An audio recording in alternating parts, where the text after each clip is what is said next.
Ayan. Nagutom na ako.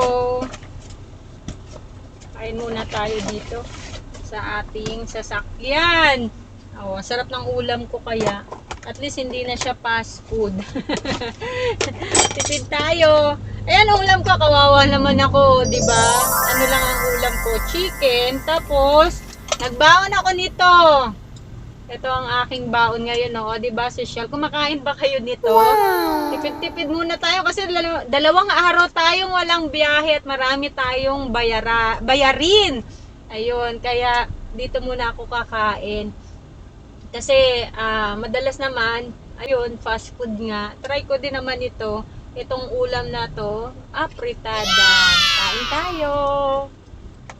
Ganyan ang buhay ng Grab driver kapag walang biyahe.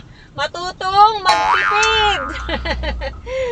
O, di ba? Instant lang 'to, mabilis lang. Tapos, lagay natin dito. Yan. Yan ang buhay Grab driver. Hindi tayo maselan eh. Ayan, no? Diba? Masasolve na yung tanghalian na merienda ko to kasi late na akong gumigising sa gabi. Gumigising sa umaga.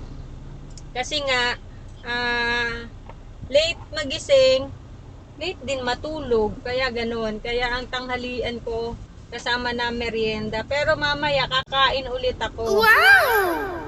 Bago uuwi. Sigurado, baka sa labas na kung marami-rami pang booking. Pero pag wala, uwi na. Ayan, kain tayo.